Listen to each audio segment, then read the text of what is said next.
problem to be here also. I think it's not a problem. But for the He's small. I mean, still below. I think it's... On va bien le voir. Peut-être, oui.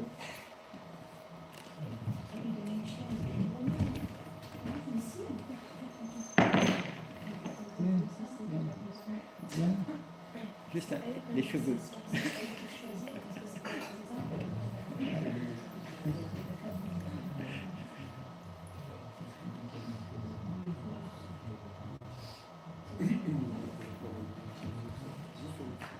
Tu enregistres?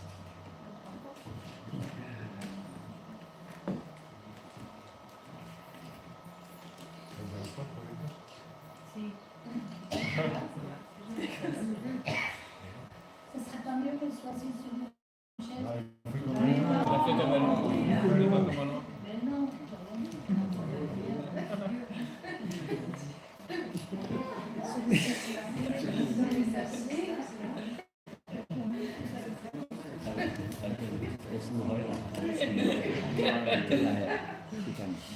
So, Krishna to everyone, thank you very much for being here this morning for our session. Yeah.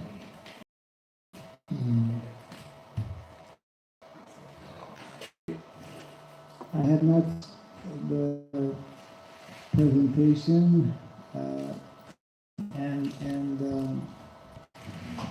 before beginning our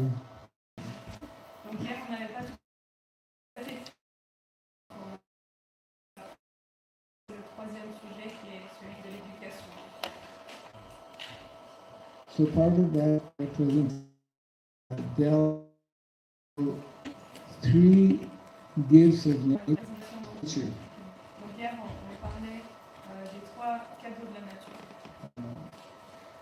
But we were about to present, so today we're going to explain how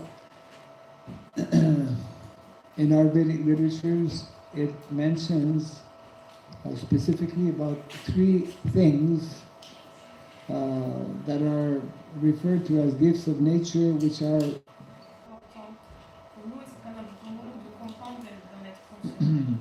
and this is actually spoken by one of our 12 Mahajans, grandfather Bhishmadev,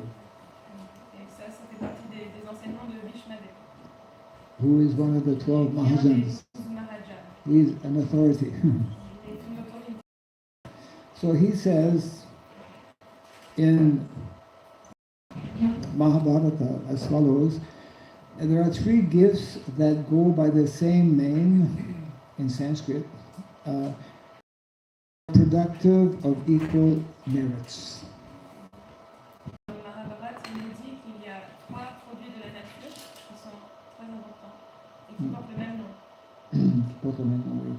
Indeed, these every wish, all wishes or all desires can be fulfilled through these 3 gifts of nature. Il explique que tous nos désirs peuvent être comblés grâce à ces 3 cadeaux de la nature.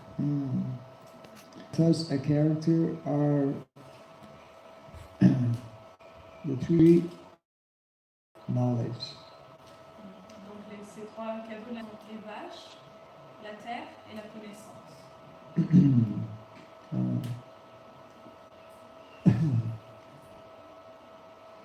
There is no object of gift higher than these 3 gifts of nature. Il n'y a aucun cadeau qui est mieux ou plus élevé que ces 3 cadeaux de la nature. So I'm just giving the essence of what Grandfather Bhishmadev is explaining to Yudhisthira Maharaj. Ça c'est juste l'essence de ce que Bhishmadev explique à Maharaj Yudhisthira. And we should understand that actually these 3 gifts of nature are 3 mothers. Et il faut comprendre que ces 3 cadeaux de la nature sont 3 mères. Mother Surabhi, or Mother Cow. Donc il y a notre mère Surabhi, notre mère la vache. Mother Bhumi, or Mother Nature, Earth. Mère Bhumi, ou and Mother Saraswati, the goddess of learning, knowledge. et Mère Saraswati, la déesse de la connaissance. There is one a verse or one quotation actually spoken by Saraswati, goddess Saraswati, where she says to one Brahmana, don't everybody. Et donc il y a d'ailleurs une citation de la déesse Saraswati qui parle à un brahmana et elle dit qu'elle ne doit être donnée qu'à des personnes qui sont aptes à la recevoir. So therefore, in the context of education, for example, education is that a right, isn't it? It's everyone's right to be educated, we think. Donc actuellement dans notre contexte, on pense que c'est le droit de tout le monde d'être éduqué. Tout le monde a droit à l'éducation. But the proper understanding, or the Vedic understanding, is that education is not actually everyone's right. Education is everyone's privilege, because it's meant to be given only to those who are qualified recipients. Mais la compréhension védique, c'est que l'éducation, c'est pas le droit de tout le monde, mais c'est un mérite, c'est un privilège. Donc c'est pour ceux qui méritent d'être éduqués qui devraient l'être. To help us understand, for example, to live in the temple, it's not everyone's right to live in a temple. One has to qualify. It's a privilege to actually live in a temple. Donc c'est comme de vivre dans un temple. On ne peut pas dire que tout le monde a le droit de vivre dans un temple parce qu'il faut être qualifié. Donc c'est un privilège de vivre dans un temple. And similarly also the practice of bhakti or devotional service is a privilege. Only those who will accept certain basic rules and regulations will get the result of bhakti. Yeah. C'est pareil pour la bhakti, il faut avoir des qualités, c'est que ceux qui vont pouvoir l'accepter, qui vont avoir le mérite et le privilège de pratiquer. So we can immediately understand how, again, in the context of education, that we'll be coming to that shortly, traditionally Brahmanas, they choose to accept or not to accept someone as their student. Very different than modern system. Donc, comme on le verra en plus en détail un petit peu plus tard, dans le système védique, les brahmanas, ils avaient le droit d'accepter ou de refuser des élèves. Alors c'est très différent dans le monde actuel où tout le monde est So there's a very deep philosophy, deep understanding behind this statement made by grandfather Bhishmadev. Donc ce commentaire par le grand-père Bhishma, c'est très profond et il y a beaucoup de choses dans ce style. Because we touched on that in the last two sessions, how, for example, Vedic economy.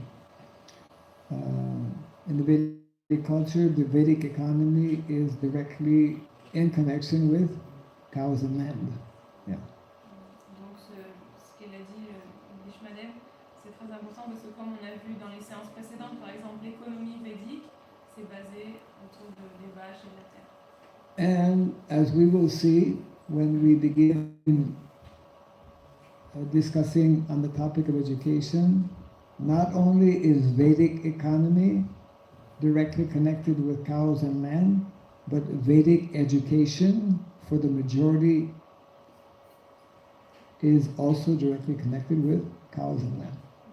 Donc, comme on le verra plus tard quand on parlera de l'éducation, on va voir que non seulement l'économie est directement connectée à la terre et aux vaches, mais l'éducation aussi est complètement connectée. Education, you will recall, we spoke about 4 sciences, Chatur Vidya, 4 sciences.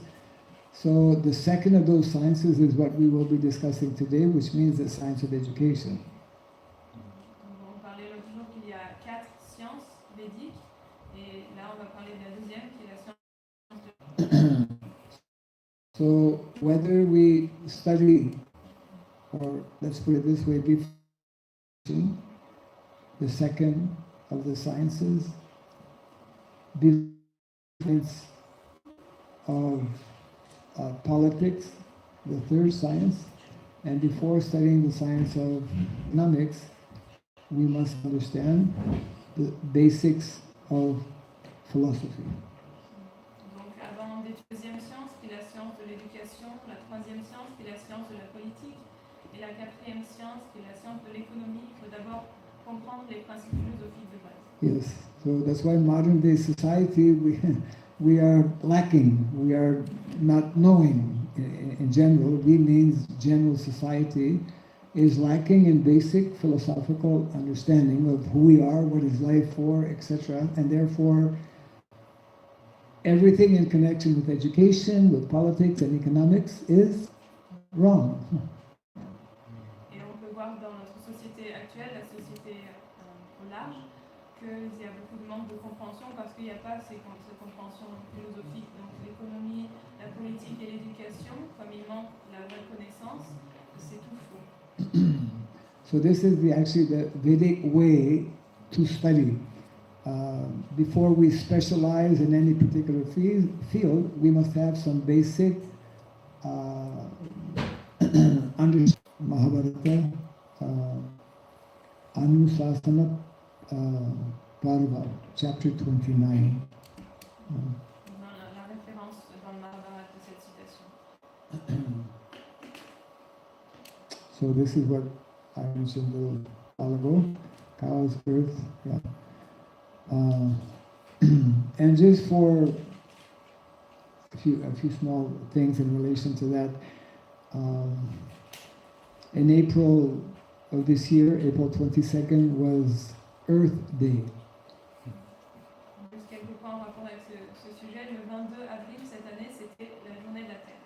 Yeah, different days of the year, like Mother's Day, Father's Day, Earth Day. Donc c'est comme on a la fête des mères, la fête des pères, la fête de la Terre aussi. So I just want to report one recently published book by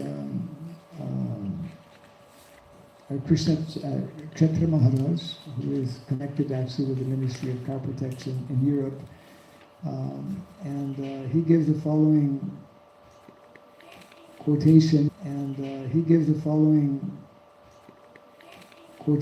regarding what is our present situation in terms of cows and cow protection, or rather the lack of cow protection in the world today. Donc on va lire un petit extrait d'un livre qui a été écrit récemment, qui étudie un petit peu, qui présente la situation actuelle dans le monde de la protection des vaches ou de la non-protection des vaches. In the context of what we just mentioned, how cows are the first of the three gifts of nature, which are essential for our welfare. So obviously when we don't properly manage or utilize that gift of nature, we can expect negative results.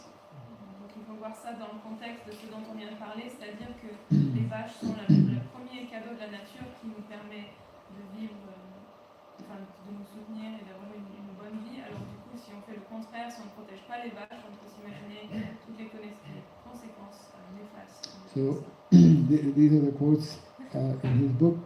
Every year, 300 million cows are slaughtered.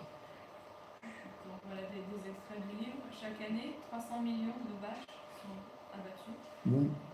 That means that every day, 800,000 cows are slaughtered. Ça veut dire que chaque jour, 800 000 vaches sont tuées. That means that every hour, 34,000. Ça veut dire chaque heure, 34 000. And every minute, 567. Et chaque minute, 567. And every second, 9 to 10. Et chaque seconde, 9. I don't know, he did quite a bit of research on this, but we all know, and Prabhupada therefore so often made reference, as we know, to the urgency and absolute necessity for us to be conscious and aware of the state of affairs regarding lack of protection of cows. Donc évidemment, pour avoir ces chiffres, il a fait beaucoup d'études, beaucoup de recherches poussées, mais chez la Prabhupada, il mettait toujours, il parlait toujours très fortement de l'importance et de l'urgence de la protection des vaches et il disait aussi que c'était important de comprendre le contexte et la situation dans laquelle on est. And the following quote is there to give further support in February 1977. Therefore, the world is suffering so much sinful activities. The greatest sinful activity is cow slaughter. Yeah. Que le monde il souffre de beaucoup d'activités pécheresses et la plus grande activité pécheresse Is one of the grossest suicidal policies. Notre citation qui vient de mettre en Nagari, c'est l'abattage des vaches, c'est one of the grossest suicidal policies. c'est un des programmes. And those who are anxious to cultivate the human spirit must turn their attention first toward the question of crop protection. Et ceux qui veulent développer leur qualité humaine doivent d'abord tourner leur attention vers la protection des vaches. And we will see when we begin speaking about education how there's a direct connection here. Et on verra quand on commence à parler de l'éducation comme il y a une connexion directe ici. Yes. And the last quote, this Krishna consciousness movement is for the protection of agriculture and cows. Et la dernière citation, c'est que ce mouvement pour la conscience de Krishna, il est fait pour la protection de la culture brahmanique et la protection des vaches. Yes. So this is so therefore there's we made reference to this what is it? Two views in the world today, agrarian view and urban view, agrarian development versus urban development. So Prabhupada is telling in a lecture at Gita Nagari as follows. Et le mouvement urbain, et là on va un extrait de la lettre de Srila Prabhupada pour Gita Nagari, où il parle de ça. Live village life, simple life, and be satisfied. Avec juste ce qui est nécessaire. There is no need of luxury. On n'a pas besoin de luxe. And save time and chant Hare Krishna. Donc économisez votre temps et chantez Hare Krishna. This is ideal life. Ça c'est la vie idéale. And then he goes on to say how this town life, industrial life, factory life is asuric life. Donc cette vie dans la ville, cette vie industrielle, cette vie avec les usines, c'est une vie démoniaque. It is killing human ambition. Ça tue l'ambition humaine. It is killing civilization. Et ça tue la civilisation. And Gandhi, Ceux qui vont penser qu'ils sont courants dans le monde, one wants to divide the world into cities and the other into villages. il y en a un qui veut diviser le monde en villes et l'autre qui veut diviser le monde en villages. The village civilization and the city civilization are totally two different things. Et donc la civilisation de village et la civilisation de ville sont deux choses complètement différentes. Depends on machinery and industrialization. The concept of village organization. So I'll just come out of this. See a few slides. These three types of sociology, which means idea. On parlait l'autre jour de sociologie, donc juste quelques points ça. Il y a trois sortes de sociologie, c'est-à-dire d'idéologie, de façon de penser. Il y a celle qui est occidentale, indienne et Vaishnava. So the Western sociology is basically empiric in nature, humanistic, materialistic, and a product of, we were briefly explaining, of the French Revolution a few hundred years ago.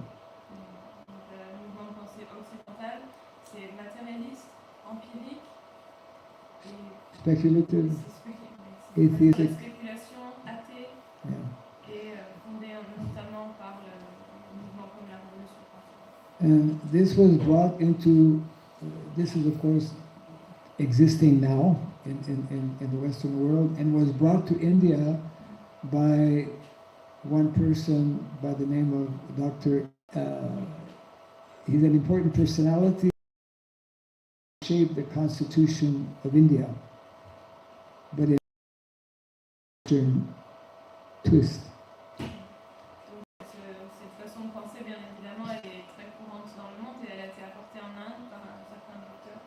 Oui. Et c'est un personnage, certainement vous en avez jamais entendu parler, mais c'est lui qui a un petit peu importé cette idéologie en Inde et qui a aidé à créer la Constitution en ajoutant cet aspect matérialiste. Which means that the whole Western outview of life, which deals also with education, with politics, with economics, is everywhere in the world, including in the land of developed their own what we call Indian sociology, which wanted to keep or preserve some of the culture and tradition, very ancient culture and tradition of India. Mais en Inde, il y a beaucoup de personnes qui essaient de se rattacher un petit peu à la sociologie indienne. Il y a certains principes qu'ils ont là, donc ils essaient encore de Yeah, Gandhiji was part of that, actually. Et Gandhi faisait partie de ce mouvement. Then there is what we have been taught, what Srila Prabhupada has introduced in his books and his writings and teachings, the Vaishnava Vedic sociology, which is holistic, authorized, and is giving us the proper balance between philosophy and religion. Et puis enfin, il y a ce que nous, on a appris, le système Vaishnava ou védique, qui est holistique, qui nous permet d'apprendre un équilibre entre la philosophie et la religion. And most important, as I mentioned also yesterday, it is meant to blend the material aspect of life that we call material swadharma to the spiritual dimension of life called spiritual swadharma. Cette sociologie, elle nous aide à mettre ensemble, à combiner notre swadharma matériel, les activités matérielles, et le swadharma spirituel.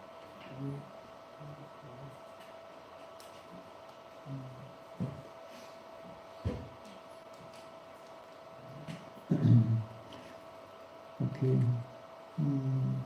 So for those who might have missed, these are the four sciences, Anvikshiki, the four what we call Chatur Vidya, Anvikshiki, science of philosophy, which is for all the Dvijas. Donc là, pour ceux qui n'étaient peut-être pas là l'autre jour, quand on a parlé de ça, on a les 4 sciences. Science. Yeah. Et donc là, le premier, c'est la philosophie, et c'est pour tous les Védas. And the other three, Trayi, the science of education, for the Brahmanas, Ensuite, il y a les trois autres, il y a la science de l'éducation, qui est pour les brahmanas. Dandaniti for the, which is the science of politics for the Kshatriyas, La science de la politique pour les kshatriyas. and Varta, the science of economics for the Vaishyas. Et puis enfin, la science de l'économie pour les vaishyas. And we won't get into detail, but the science of philosophy is divided into these three divisions, Sankhya, Yoga, and Tarka. On ne va pas aller trop en détail, mais la science de la philosophie, elle est divisée en ces trois aspects.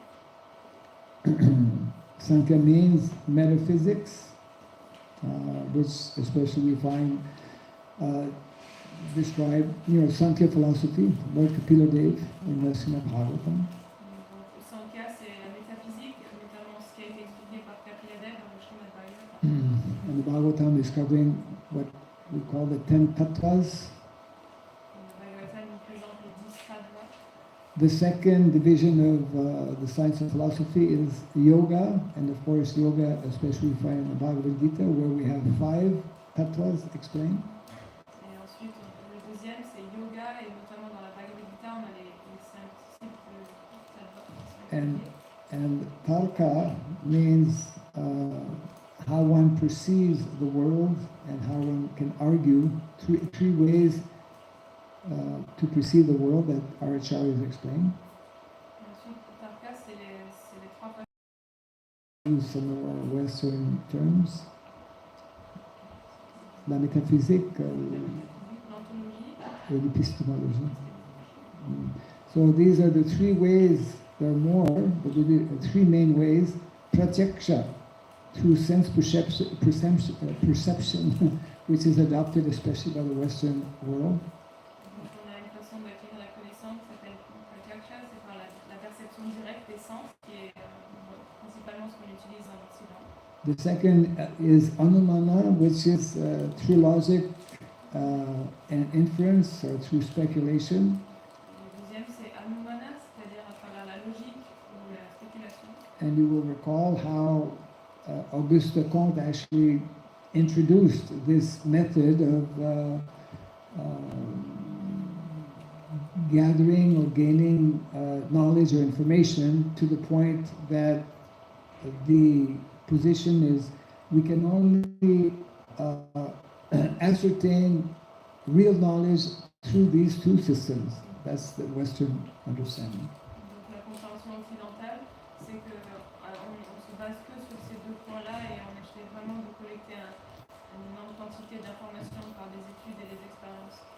We can only accept as reality what we can see or experience through our senses or what we can work out through our intelligence. Et du coup, ça veut dire qu'on a la réalité que ce qu'on peut soit percevoir par nos sens, soit ce qu'on peut concevoir dans notre mental. And of course, the third way of perceiving, which is the way Vaishnavas or people who follow Vedic knowledge, is Shabda. Or topmost superior authority means from the Vedic knowledge, ultimately from Krishna. Et bien sûr, la troisième sorte d'acquisition de la connaissance s'appelle Shabda, c'est ce que nous on suit en tant que Vaishnava. Et Shabda, ça veut dire qu'on reçoit la connaissance d'au-dessus, d'une source autorisée et à l'origine de Krishna. Yeah. So this is the modern science. Their understanding is that we only accept knowledge, definite knowledge, through, as I mentioned before, these first two processes of pratyaksha and anumana.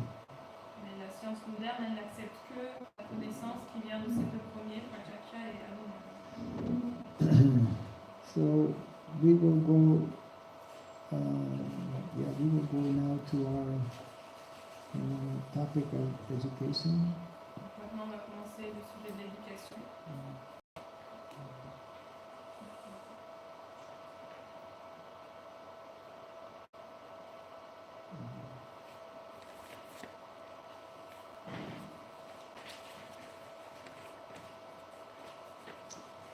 One quotation here from Srila Prabhupada, how in human society, Brahminical culture, Kshatriya culture, and Vaishya culture must be maintained.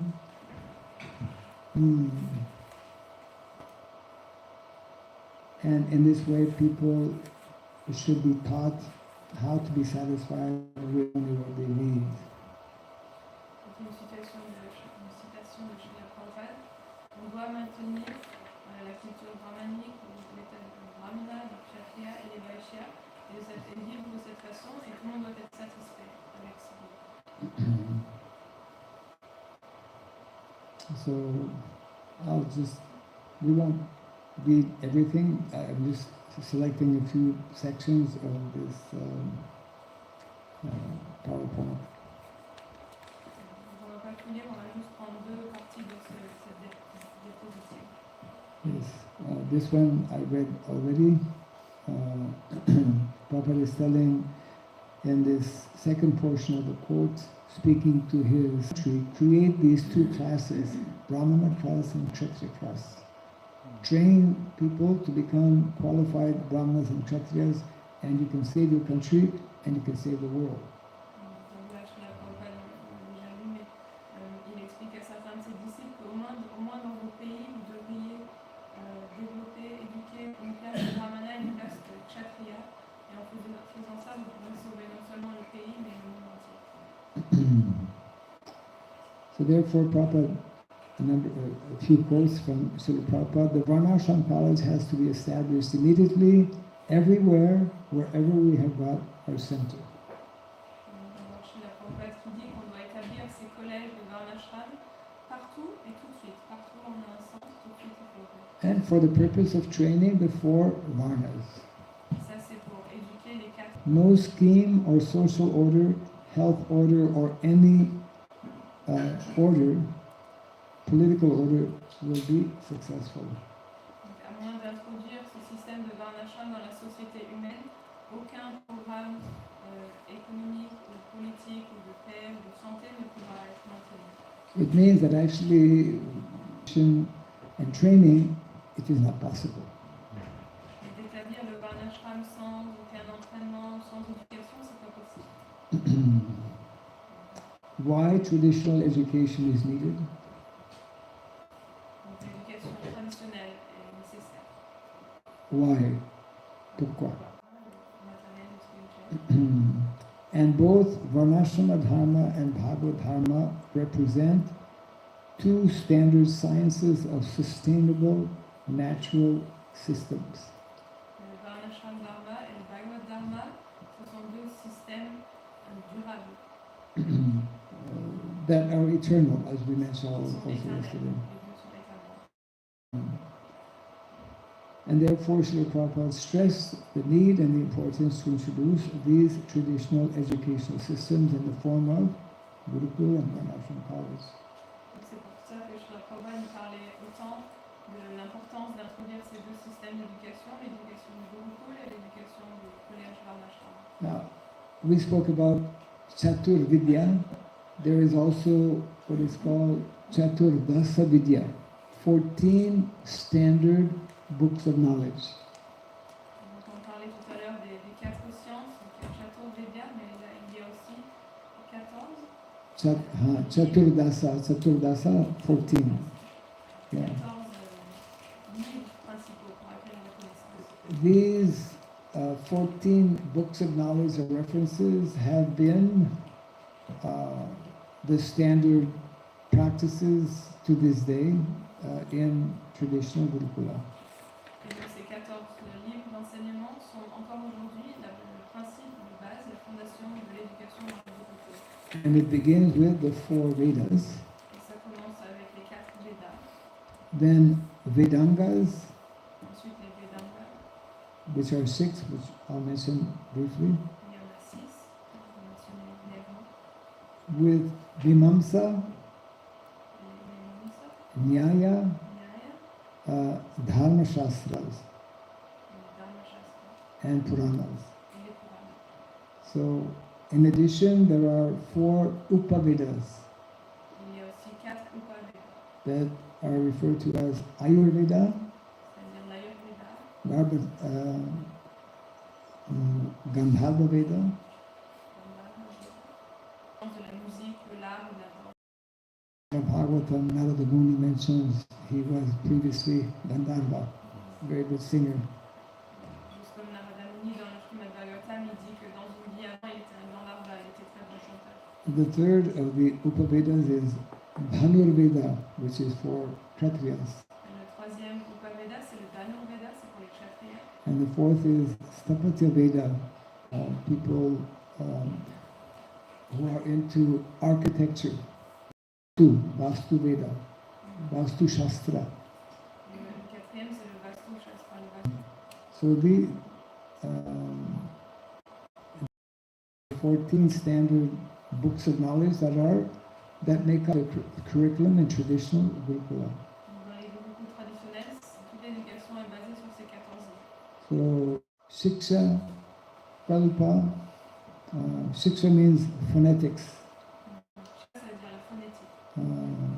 Second is code of rituals, Kalpa. The rituals.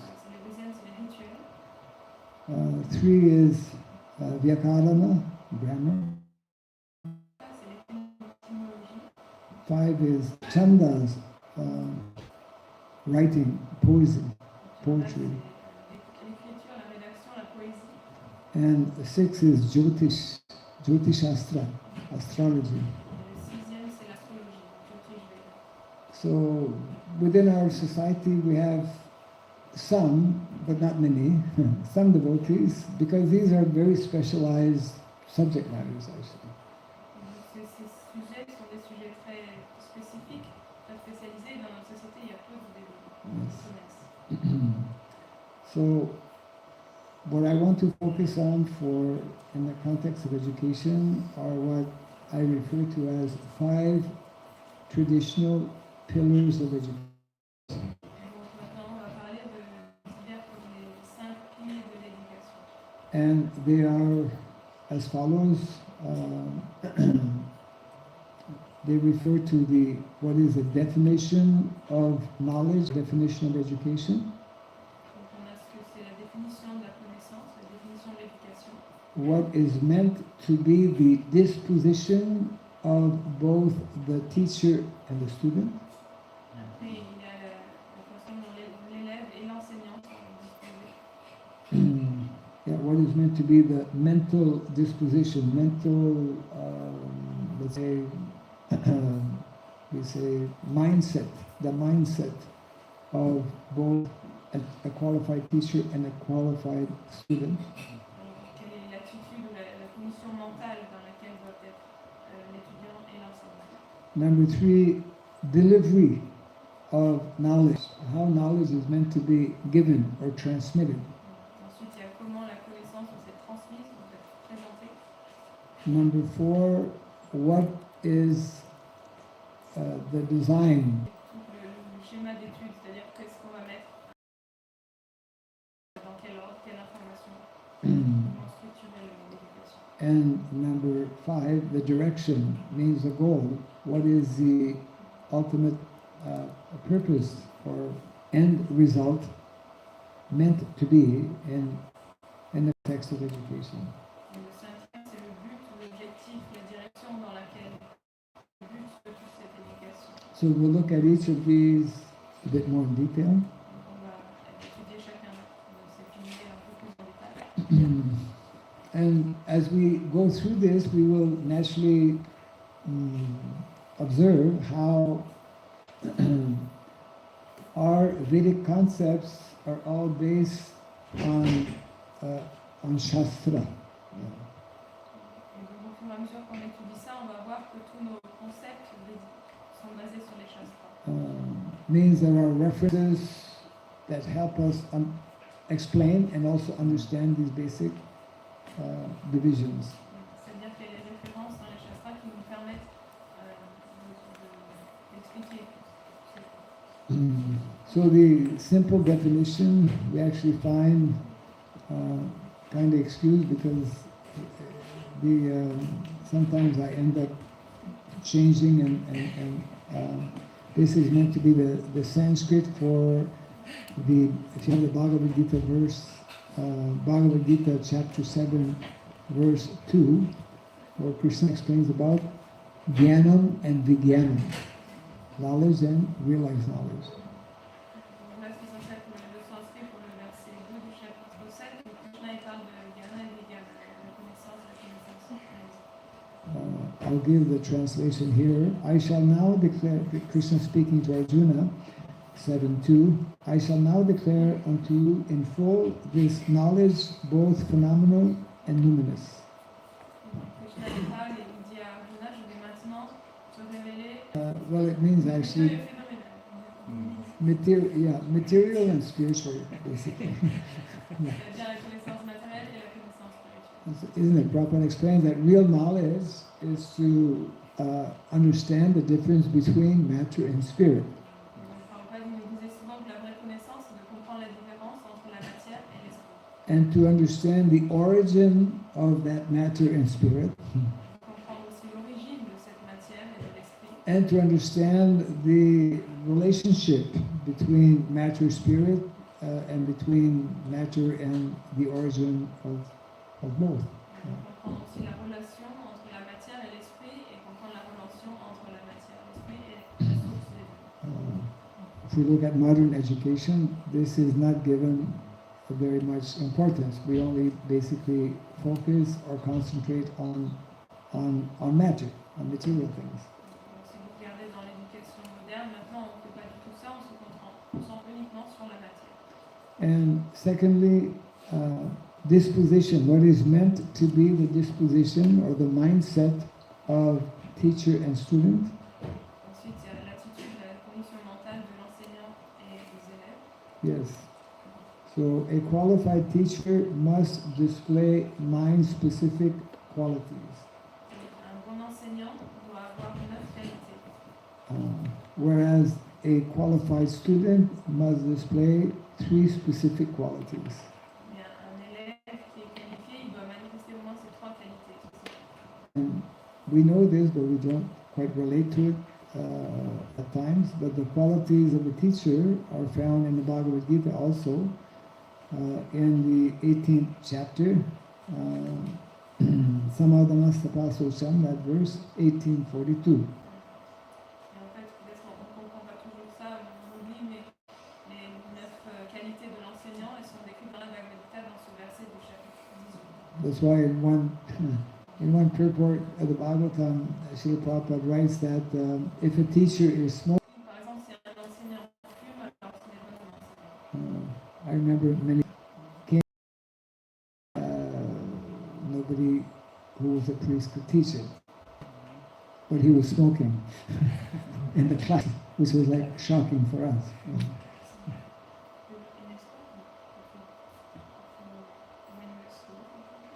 This was in a seminary.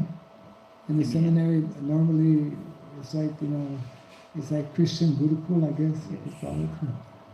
Donc, avant, il y a de nombreuses années, quand j'étais dans un séminaire, c'était toujours des prêtres qui enseignaient. L'éducation chrétienne. No, I went to a seminary in that seminary. Yeah. I'm just relating a personal experience. After 4 or 5, the 5th year or 6th year, up until then we only had priests, but then one fine day somebody walks in who's not a priest and smoking a cigarette. It was like, it's not Vedic. Donc, tous les enseignements étaient donnés par des prêtres, mais un jour il y a un sujet où peut-être les prêtres ne pouvaient pas enseigner, donc c'est une autre personne qui est venue qui n'était pas prêtre, mais il fumait dans la presse. It means that, like in our Vedic culture, I guess we can compare brahmanas to priests. Priests are supposed to be brahmanas. Donc dans notre société, on pourrait comparer les prêtres à des brahmanes. So these are the 9 qualities that one needs to have to actually be, from our Vedic perspective, a qualified teacher. Donc de notre perspective védique, voilà les 9 qualités que l'on doit posséder pour être un bon enseignant. Peacefulness, La paisibilité, sérénité, self-control, contrôle de soi, austerity, l'austérité, purity, la pureté, tolerance, tolérance, honesty, honnêteté, knowledge, la connaissance, wisdom, la sagesse, and religiousness. Nastic. There's astic and nastic. Nastic means non-believer. So astic, yes, to be a qualified teacher in the Vedic culture, one has to be God conscious. Et dans la conception bouddhique, pour être un bon enseignant, il faut aussi être conscient de Dieu. And now there are 3 qualities Maintenant, voilà les 3 qualités de l'étudiant.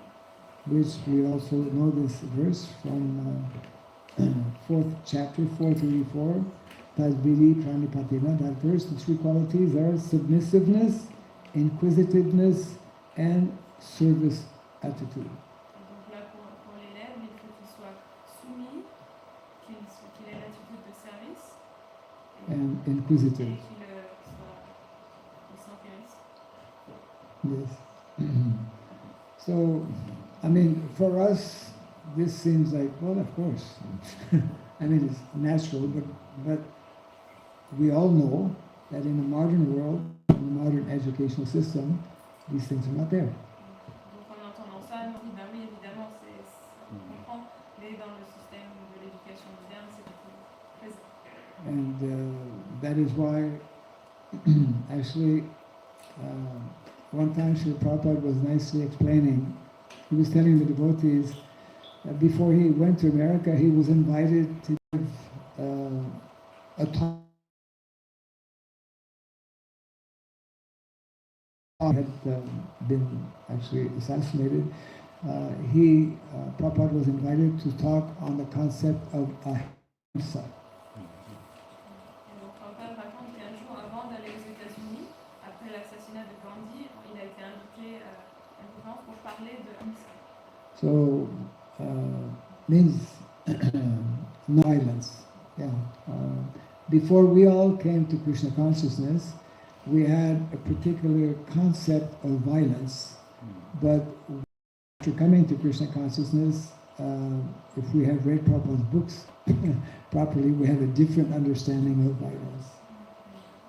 Ça, ça veut dire non-violence. Et avant de venir à la conscience de Krishna, souvent on avait une conception de ce qu'était la violence.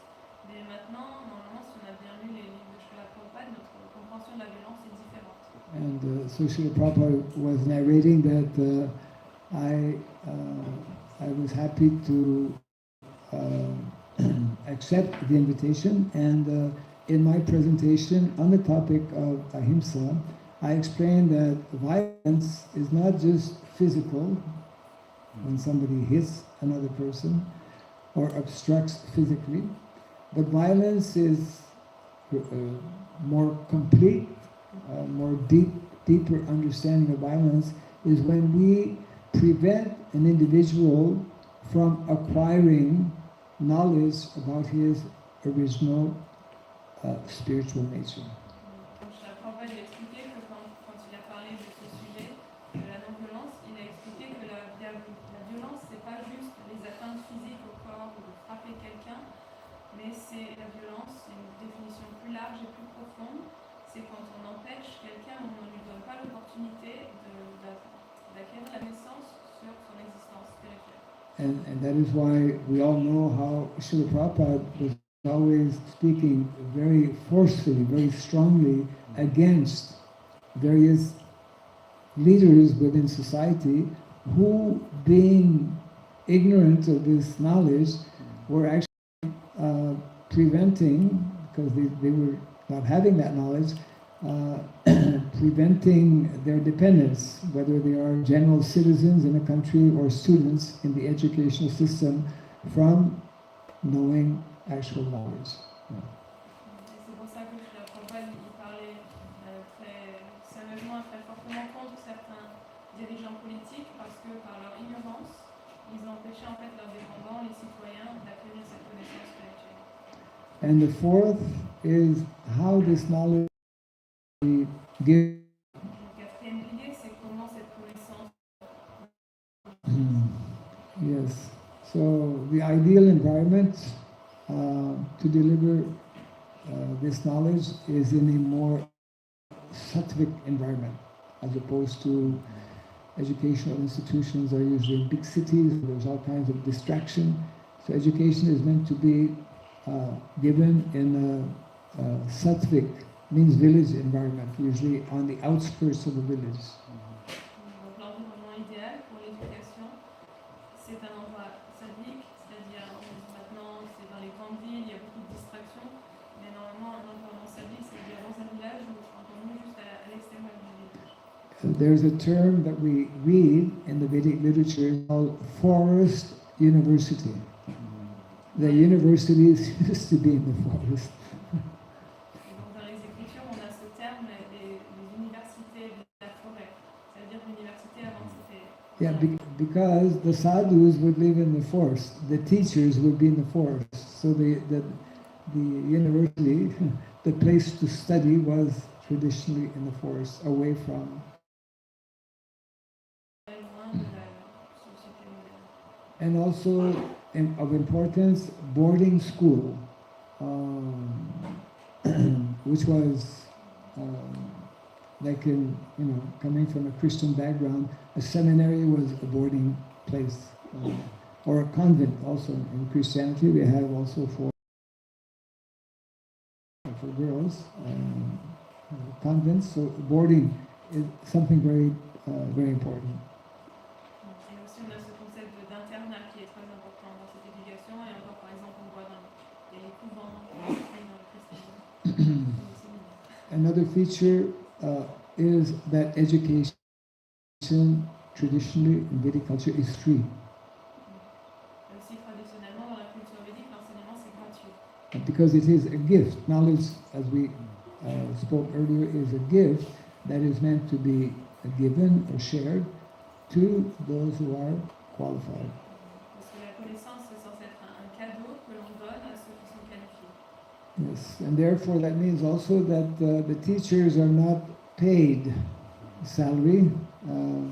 Doesn't mean that they are neglected, but there is the system of dakshina, which is also mentioned in the Bhagavad Gita, that actually a student must give some type of dakshina either in kind or in time, either in cash or in kind, or very often by giving 1 year to serve in that Gurukul after or something like that. Donc ça veut dire que les enseignants, ils sont pas payés. Ça veut pas dire, bien sûr, qu'on a ce concept du dakshina qui est expliqué dans la Bhagavad Gita, que les élèves, ils doivent donner une espèce, qu'elle soit en service, par exemple, souvent ils dédient une année de service après l'enseignement. Yes. And actually this is the fourth one on that one. So what is meant to be the design or curriculum, it means that it should be what we are teaching should be based on the traditional sciences that we find in the Shastra. Donc ensuite il y a la forme de l'éducation, et en fait la forme c'est qu'elle doit être basée, l'éducation doit être basée sur les sciences, sur ces principes qui viennent du Shastra. And of course, the last item in terms of goal and objective, the ultimate aim of all education and knowledge is to help individuals and society at large advance towards self-realization or Krishna consciousness. Et donc la direction, le but de toute éducation, ça doit être de graduellement amener les individus à la réalisation de soi et la conscience de Krishna. So Prabhupada is telling in purport to 18th chapter that education and knowledge devoid of such an objective, it is incomplete and imperfect. Et Srila Prabhupada, dans une portée du 18e chapitre, il dit que toute connaissance ou éducation qui n'a pas ça pour but est incomplète. So therefore in the Sri Ishopanishad, mantra 9, we find the following: those who engage in the culture of nascent activities shall enter into the darkest region of ignorance. Et donc on trouve dans le mantra 9 de la Sri Upanishad que ceux qui ne cultivent que cette nescience, ils vont aller dans les plus profondes régions de l'ignorance. And worse still are those engaged in the culture of so-called knowledge. Et pire encore sont ceux qui étudient la soi-disant connaissance. And in the purport to that same text, Prabhupada is telling, thus the aim of real education should be self-realization. Donc dans la teneur et portée de ce verset, Srila Prabhupada nous dit que le but de la vraie éducation devrait être la réalisation de soi. Realization of the spiritual values of the soul. La réalisation des valeurs, des attributs spirituels de l'âme. And therefore any education which does not lead to such realization must be as avidya or nescience. Et donc toute éducation qui ne vise pas à ce but doit être considérée comme avidya. There are three types of vidya. Il y a deux sortes de vidya. Three types of vidya. One, in our Vedic literatures, Vedic knowledge is divided into what is called paravidya and vidya. Paravidya. Donc on a para et apavidya. Paravidya refers to what is called the Shruti section of the Vedas, Shruti Shastra. What is heard, what Lord Brahma heard directly Shruti, from ça veut dire Krishna. ce qui est entendu, ce que le Seigneur Brahma a entendu directement de Krishna. And the other section of the Vedas is called Aparavidya, means what great self-realized sages have given. Et apavidya, c'est ce que les sages réalisent en eux, c'est la connaissance qu'ils ont. So that is referred to as Smriti, Shruti Shastra and Smriti. And whereas in the Shruti Shastra mostly it is of spiritual nature, it is covering various material texts and topics necessary for our living. Yeah. Donc dans les Shrutis, c'est la connaissance uniquement spirituelle, et dans to either Shruti or Smriti falls in the third category, as mentioned here, of avidya. It is not considered knowledge. Donc toute connaissance qui ne tombe pas dans une ou l'autre de ces catégories, les shruti ou shmiti, ça veut dire que c'est la troisième catégorie, avidya, ignorance. And just a few words on what is called formal and non-formal education. We spoke on that a little bit. Et juste quelques mots sur ce qu'on appelle l'éducation formelle et l'éducation informelle. This is very interesting reference from the purport that Prabhupada gives to this verse. I request everyone to kind of maybe more attentively try to hear the purport after we read this text. Donc essayez d'être encore plus attentif là quand on va lire la tonale parfaite. So the text is as follows. The context is Nanda Maharaj, when Krishna is very small, because of too many disturbances at one particular time, Nanda Maharaj calls all of the cowherd men and tells them that it's too dangerous to live here. We have to move to Vrindavan. Donc le contexte, c'est à un moment donné quand Krishna était encore très petit, Nanda Maharaj il a appelé tous les autres patres et les chefs du village pour dire maintenant il y a trop de perturbations ici, c'est trop dangereux, on doit déménager à Vrindavan. So this takes place actually shortly after this Damodar Lila, when Krishna is still like a small baby. Et ça, c'est peu de temps après le Damodar Lila, quand Krishna était donc très petit. Yeah, well, small child, not baby, because he's crawling. So this is small child. So this verse is telling, in this way, Krishna and Balaram acting like small boys and talking in half-broken language gave transcendental pleasure to the inhabitants of Braja. Et donc le verset, c'est que de cette manière, Krishna et Balaram, qui agissaient comme deux jeunes enfants, qui balbutiaient, qui parlaient en langage enfantin, donnaient beaucoup de plaisir aux habitants de Braja. And in due course of time, they became old enough to take care of the cows, small cows. Et après un certain temps, quand ils sont devenus assez grands, on leur a donné la responsabilité de s'occuper des veaux. So this is the purport. It's not a very long purport, but it's, I would say, an extremely significant purport. Donc là, on va lire la tonale portée qui n'est pas très longue, mais elle a beaucoup d'importance. Okay. So Prabhupada begins. As soon as Krishna and Balaram were a little grown up, they were meant for taking care of the calves. Donc dès que Krishna et Balaram ont grandi un petit peu, leur devoir c'était de s'occuper des veaux. Although born in a very well-to-do family, they still had to take care of the calves. Et bien que nés dans une famille assez aisée, ils devaient s'occuper des veaux. This was the system of education. C'était ça le système de l'éducation. Those who are not born in Brahmana families, like Krishna and Balaram, they are part of Vaishya family, Nanda Maharaj, were not meant for academic education. Ceux qui n'étaient pas nés dans des familles de brahmanas, donc comme Krishna et Balaram, ils étaient nés dans des familles de Vaishya, n'étaient pas faits pour l'éducation académique. The Brahmanas were trained in a literary academic education. Les brahmanas recevaient une éducation littéraire et académique. The Kshatriyas were trained to take care of the state, Les kshatriyas, on leur apprenait à s'occuper de l'État. and the Vaishyas learned how to cultivate the land and take care of cows and the calves.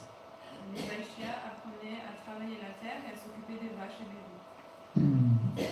So there's another section I'll read in a few minutes, but just to underline and stress here, which I put in red, Vous voyez ce qu'il y a en rouge là avant de lire la suite, on va un petit peu s'arrêter là-dessus. we really have to meditate on what is being said here. Vraiment méditer sur ce qui est dit. Because vast majority, most of us, we have not been brought up in that environment. Parce que la majorité d'entre nous, nous n'avons pas grandi dans un tel environnement. We've not seen what is being described here. On n'a pas vu ce qui est décrit ici. So what this means is that actually, in the context of non-formal education, properly speaking here about academic education as being what we call formal education for brahmanas. Donc ici, quand on parle de l'éducation académique, c'est l'éducation formelle qui est pour les brahmanes. So the majority will not be generally brahmanas.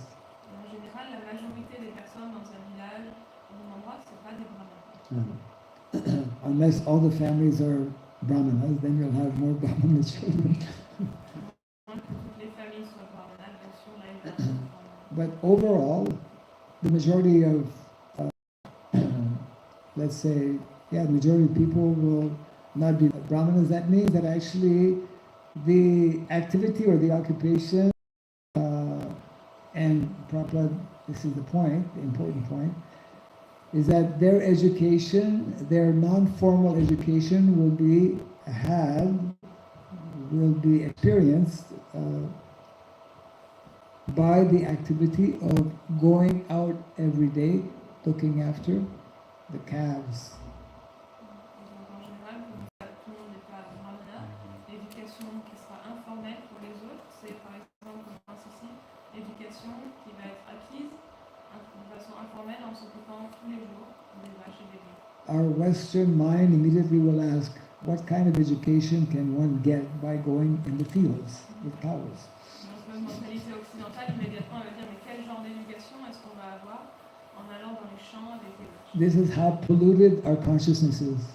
Voilà à quel point notre conscience est polluée. Yeah, because actually we don't know, for example, that for children, for young children, their education happens more spontaneously, more naturally, number one, in a natural environment. Mais ce qu'on oublie, c'est que pour les enfants, les jeunes enfants surtout, leur apprentissage, c'est plus efficace et il y a beaucoup plus spontané dans un environnement naturel. First point. Second point is that education happens when we interact with peers, with students or children of the same age, the psychology. Donc ça c'est le premier point. Le deuxième point, c'est que les enfants apprennent avec leurs parents, ils sont en compagnie d'autres enfants. Number three, education more spontaneously takes place for children through games and plays. Le troisième point, c'est que l'éducation des enfants est beaucoup plus spontanée à travers les jeux. Just think about Nityananda and Ekka Chakra. Pensez à Nityananda, à Ekachakra. It's nicely explained how Nityananda, as a young boy, along with his cowherd boys, they would be enacting, the Ramayana. They would be playing all the different scenes, all the different leelas, and in this way they would be learning so many things. They would have all kinds of experiences. This is totally unknown in our modern setup. Et donc c'est comme Nityananda avec tous ses amis. Le base, par exemple, leurs activités, c'était de reproduire les divertissements du Ramayana. Yeah. Et de cette façon, ils apprenaient plein de choses. And of course, this is not a popular statement that I will make, but Donc là, ce qui va être dit, c'est pas une phrase qui est très facile à digérer pour notre mentalité occidentale. the statement I'll make now is that, and proper statement, it's not my invention, that actually to go to school. En fait, quelque chose que Prabhupada dit, c'est que beaucoup de personnes n'ont pas besoin d'aller à l'école. And the majority of people are also not even literates.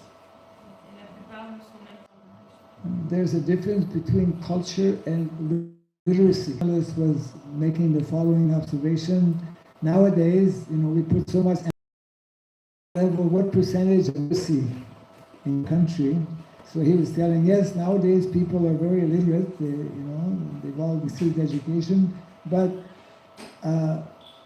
such people don't understand, don't know what kind of books they should actually be reading. They know how to read, but they don't know what they should be reading.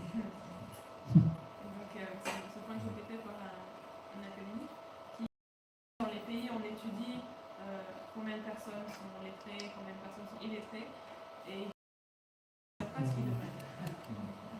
Yeah, and most people end up reading all kinds of books. How many people who are highly educated read the Bhagavad Gita or Vedic literatures or such type of literature? Very few. Et ça veut dire du coup que la plupart des gens qui savent lire, ils lisent n'importe quoi.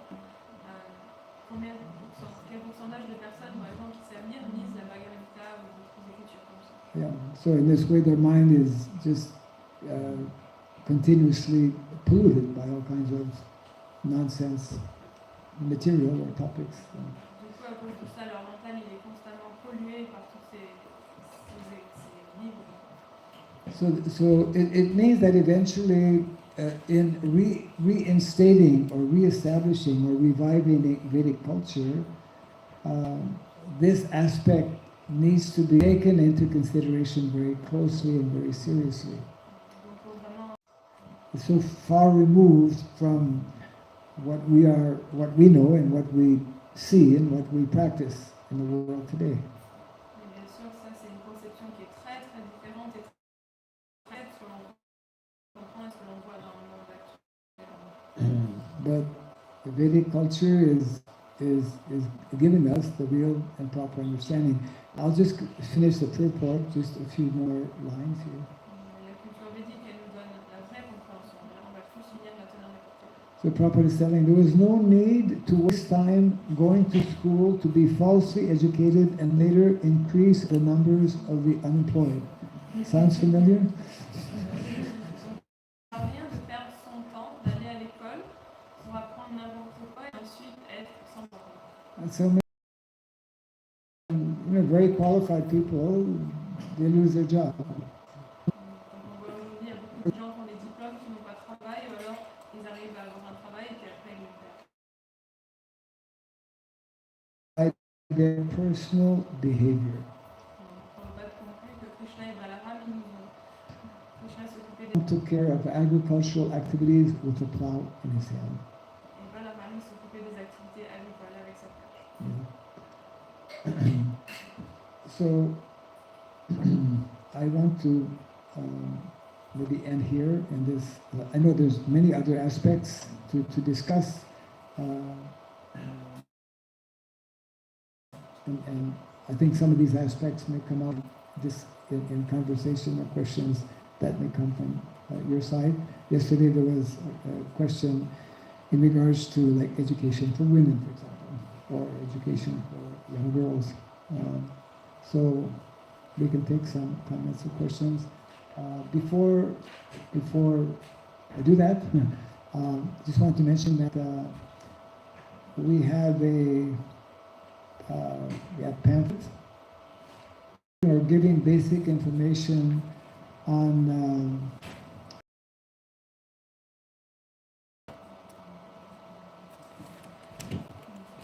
On va s'arrêter là et, parce qu'il y a bien sûr beaucoup d'autres aspects à l'éducation, mais sûrement ils vont venir dans les questions et commentaires à la discussion.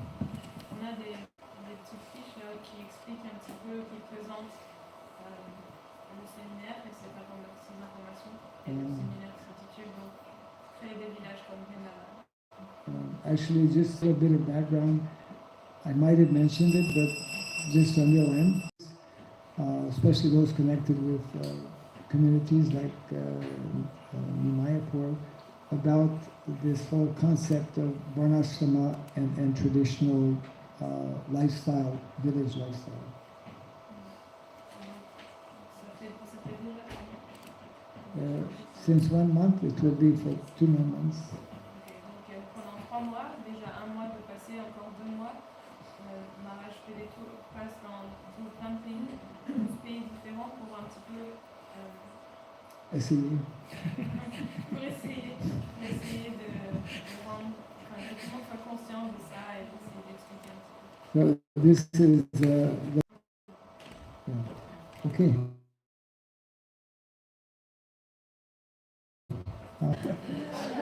Now it's very tough when 3 and 4 hands come up at the same time, and all from women. Not that easy. Anyways, How can we put these two kind of yes. supposedly opposing things together? Yeah. Initially, it might seem opposing, but actually are not, because in in the major traditional, let's say, religions, the basics of Sanatana Dharma are there. The basics of Sanatana Dharma we can find in other denominations. Basics, but not full and not complete. Donc ça peut sembler contradictoire, mais en fait ça ne l'est pas. Parce que si on regarde dans toutes les cultures, toutes les traditions, vraiment à l'origine, il y a les principes du Sanatana Dharma. Partiellement. Ils ne sont pas complètement manifestés, mais ils sont là dans toutes les cultures traditionnelles. So it means that Prabhupada, he would encourage people who are, let's say, not at all familiar with Vedic culture. He would encourage them to continue practicing their faith, and in this way they can advancement. But ultimately, until and unless one comes to know about Krishna, then their full understanding will not be there. So just to encourage people so that we're not like fanatic, Prabhupada in the Bhagavatam explains how you can follow whatever different denomination you might be connected with, and gradually one who does that will actually be in a better position to understand and accept actually the Vedic understanding of Sanatana Dharma. Donc c'est vrai que Prabhupada il encourage souvent ceux qui ne sont pas très connectés avec la culture védique de continuer à pratiquer ce qu'ils pratiquent, mais c'est pour ultimement les mettre dans une meilleure situation pour accepter Krishna. Et tant qu'ils n'ont pas accepté Krishna, qui ne sont pas arrivés à ce niveau-là, ce sera imparfait. Donc, bien sûr, il voulait encourager tout le monde à continuer là où ils en sont pour qu'ils puissent progresser, mais il faut qu'ils arrivent au stade ultime. One of the most sinful activity that we know, which is preventing people from understanding about Dharma, is that people are either directly or indirectly involved in killing of animals. Whereas in all the religions, it prohibits the killing, uncontrolled and unnecessary killing of animals is not supported, is prohibited. Yeah. Et on sait qu'une des choses qui empêche les gens de comprendre vraiment ce que c'est le dharma et la bonne vie, c'est l'abattage des animaux. Tant que c'est fait sans régulation et sans contrôle, ça nous empêche de comprendre comme il faut. Alors que dans les villages, on voit que c'est interdit ou très réglé. You know, Christianity, thou shalt not kill. They are interpreting this as thou shalt not murder, but it says, but actual meaning is thou shalt not kill. So people who are not quite ready, they can be encouraged to practice properly, but unfortunately, their own teachings are often twisted and not clearly or properly understood. Donc, par exemple, dans le christianisme, on a cette notion de vous ne tuerez point, mais ils interprètent ça comme vous ne tuerez pas l'humain, vous ne commettrez pas de meurtre. Et donc, on voit que même si les principes-là, ils manipulent ou les changent un petit peu, donc ça peut être la compréhension originelle. They one devotee once. Huh? Yeah. Il y a un dévot qui a dit que si Jésus-Christ était là maintenant, il serait un dévot. Hare Krishna. Yes.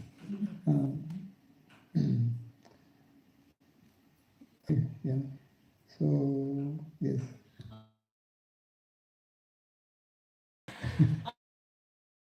you may have already covered this in yesterday's talk. I wasn't here for that. But I just wanted to get some clarification Yes. about the varnas. When Yes. you read the Bhagavatam, it often refers to woman in reference to the male protecting them in Yes. regards to their varna. Yes. The daughter of a Brahmin, the Yes. wife of a Kshatriya. Yes. It's very rare to see a woman referred to, the woman's varna being referred to outside of that context. So I just wanted to, if you could elaborate, do women actually have their own varna, or is it dependent on the male women protection? We did talk about this a little bit. Yeah, I And I will just mention briefly what I replied yesterday. You have read the 7th canto, chapter 11, especially, where Narada Muni begins his dissertation, actually. For 5 chapters, he speaks about Varnashrama Dharma. Okay? Donc la question c'était, on entend souvent parler dans le Bhagavatam que le varna d'une femme c'est toujours en relation avec soit son père, c'est la fille d'un brahmana ou c'est la femme d'un kshatriya. Et donc le varna d'une femme, on dirait que c'est toujours en relation avec l'homme qui la protège. Alors est-ce que les femmes ont leur propre varna ou est-ce que c'est toujours en relation avec l'homme? Donc effectivement, on a déjà un petit peu parlé. Chapter, Narada Muni gives the description of Brahmana, Kshatriya, Vaishya, Shudra. And after those 4 verses, he then immediately, covering maybe another 4 or 5 verses, speaks about women and their qualities and their duties and responsibility. Donc dans le 11e chapitre du 7e Chandi Srimad Bhagavatam, Narada Muni dans ce chapitre et pendant 5 autres chapitres, il va parler du Varna Dharma et il parle donc à un moment donné des 4 Varnas et ensuite il dédie peut-être 4 ou 5 versets où il parle des devoirs spécifiques de la femme. Yes. So this means this is one way of understanding that actually the Varna, education in Varna, training in Varna is, we can find quotes from Srila Bhaktivinoda Thakur on this also. For example, selection of Varna. There is a particular system by which one selects the Varna as per Bhaktivinoda Thakur of young boys, not selecting the Varna of young girls. Donc ça c'est une façon de comprendre et on a des références au Bhaktivinoda Thakur. Il explique qu'il y a tout un processus de sélection de Varna, mais c'est toujours la sélection des Varna des petits garçons, pas des filles. It means that actually the Varna education also, which is, we covered that a little bit today, and also yesterday we spoke on this, Gurukula is meant to train primarily individuals who will become within, especially the Varna of Brahmana, Kshatriya or Vaishya, leaders in society. Et donc ceux qui vont dans les Gurukuls, c'est notamment pour l'éducation des Brahmanas, des Kshatriyas, des Vaishyas, mais qui vont être les dirigeants de la société. In our Vedic culture and Vedic understanding, leaders in society are primarily the role of male. Et dans la culture védique, les dirigeants ou les leaders de la société sont des hommes. And therefore, the tradition and the understanding is that a woman takes up the Varna or gives support to the Varna of the husband whom she marries, or the person whom she marries who becomes her husband. Et donc traditionnellement, la femme, elle adopte ou elle va soutenir le Varna de son mari. When Srila Prabhupada was discussing, I'm sure you've read that conversation on Varnashrama College, the question was asked, our Vedic culture. Donc dans ce collège de Varnashram qui est censé éduquer dans les 4 Varnas, c'est pour les hommes, mais ça ne veut pas dire que les femmes ne sont pas éduquées, elles ont juste une sorte d'éducation qui est différentes. Yes. So, if your question is whether women have a varna or not, naturally they're born, whatever family they're born in, that family has a varna. And in that sense, they have varna. But they are not trained in terms of education to take up, as we see within the context of both Gurukula and Varnashram College, to take up, because the higher Varnas, higher in the sense of the Dvijas, means Brahmana, Kshatriya, Vaishya, their education is quite and meant to go for maybe up to 10 years, which is not practical for ladies also. Donc si la question c'est est-ce que les femmes ont un varna? Oui, parce qu'elles sont nées dans une famille, donc elles vont prendre naturellement le varna de la famille dans laquelle elles sont nées. Mais il n'y a pas cette éducation formelle dans les varnas spécifiques, qui est surtout donc pour les hommes au Gurukul ou au collège Varnashram. Parce que là c'est une éducation qui est très très détaillée et qui dure souvent pendant 10 ans et c'est pas pratique pour les 10 years or more. But yes. Maharaj, would it be a correct understanding then, when we're discussing Van Ashram Dhan, that for women, there's in Van Ashram, there's 3 stages of life, under the protection of the father, the husband, and would that be basically the main role of women in Van Ashram, as far as when we're talking about the varnas and the ashrams, that women fall into their own categories? Donc est-ce que ce serait une bonne compréhension de dire que dans le système de Varnashram, les femmes ont en fait leur propre catégorie où il y a 3 étapes, l'étape d'être sous la protection du père, sous la protection du mari et sous la protection du fils? I would answer in the following way, that this particular reference that Prabhupada speaks about on a number of occasions, the importance of the young girl to be protected by the father, as you just mentioned, and then when she's older and married, by the husband, and then by the older sons. This has to do especially with women being guided by and instructed by. Women are not meant to be instructed by other men, other than these 3, primarily. 3 étapes de la vie pour les femmes, c'était par rapport au fait que les femmes ont besoin d'être guidées, qu'on leur enseigne, mais que par ces 3 personnes, le père, le mari et le fils, et pas par d'autres hommes.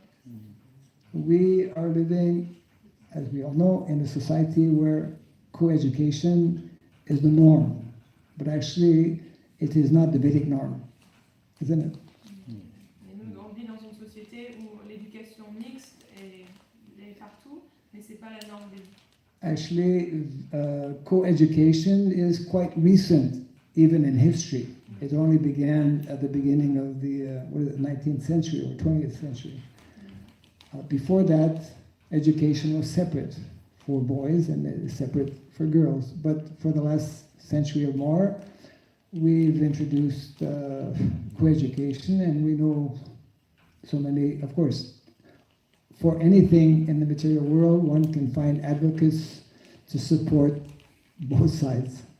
But from our Vedic point of view, we understand how there is planned and segregated separation between men and women for various obvious reasons. Et donc en fait, même dans notre société actuelle, l'éducation mixte, c'est très récent. Avant, c'était les écoles pour les filles et les écoles pour les garçons.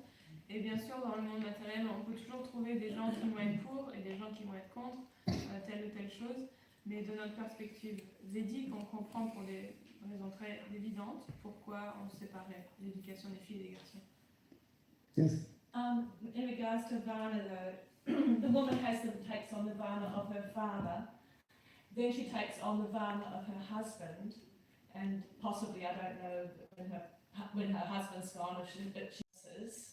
Yeah. would you actually say that the woman's varna is determined by those 3 stages of life that she finds herself in, traditionally? Well, we have varna for women and varna for men. Naturally, family, that family, if we look, let's say, within a Vedic culture where things are more defined than in modern day society, right? Like when the Vedic culture is existing, one is generally born in, if one is part of the Vedic culture, one is born in one of those 4 varnas, right? So, and there are guidelines that one should marry within one's varna. Or there are guidelines also, if you're not going to marry within varna, then you can have this arrangement, but not that arrangement. Those are referred to Bhagavatam. So the idea is that a woman, and women in the Vedic culture, as we read from Shastra, as Prabhupada also pointed out, women are meant to be married, or should be married, for a number of reasons, as opposed to men who, for example, can remain brahmachari or unmarried for the whole life. And therefore, when a young girl comes to the age of marriage, then the ideal situation, of course we're very far from that ideal situation, but the ideal situation is that if she is from a family, let's say Brahmana, then the parents will naturally look for a husband from Brahmana background, and so then it will fit, or it will be much more natural and harmonious, and she will naturally assist the husband, and she will also have all kinds of knowledge because she's born in that particular. But the education she will receive, or any lady for that matter, will be more, again, in the Vedic culture, in terms of women to be ideal mothers and to be ideal wives. There can be other things, of course, they can be learning, but those are 2 primary essential aspects in the Vedic culture. Okay.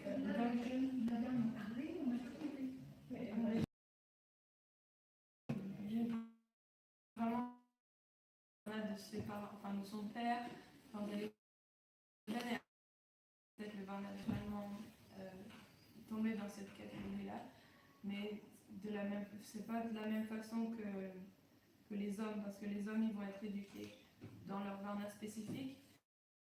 Mais elle va bien sûr avoir la connaissance et les qualités de la famille dans laquelle elle est née, et traditionnellement, ses parents, qui sont par exemple d'une famille de brahmana, ils vont chercher un mari qui lui est aussi dans ce varna de brahmana, et donc elle va se marier avec lui parce que toutes les femmes doivent être mariées.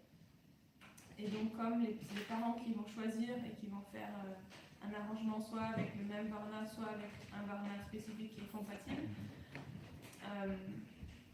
même si elle n'aura pas reçu l'éducation formelle comme le brahmana, comme le mari, elle va avoir la connaissance, elle a grandi dans cette famille, la culture, et donc elle va naturellement pouvoir assister son mari dans ses devoirs. And that's probably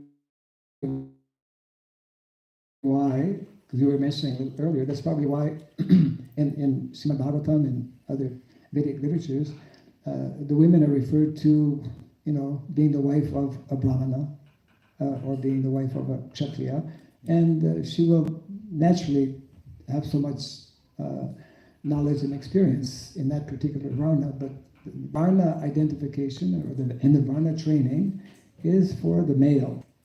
And there is a different type of education, training for women. That is referred to actually as Stri Dharma. Bhishma Dev, grandfather Bhishma Dev, we quoted, there's a whole,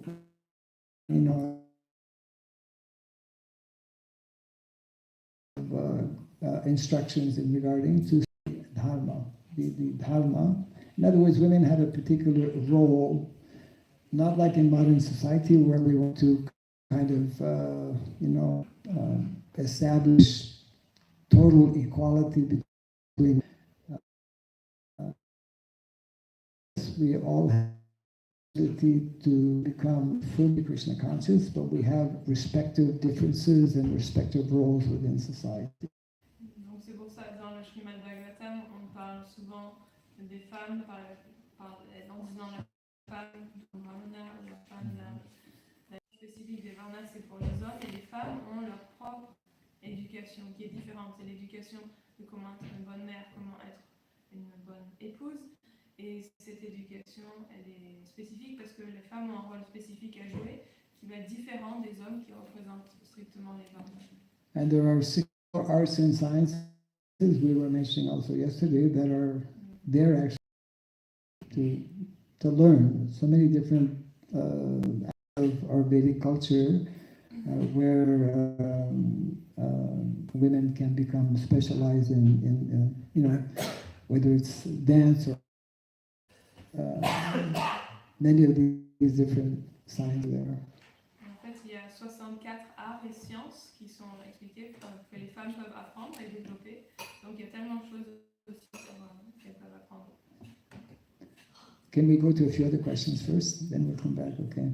We'll come here. Yes, on peut voir que dans le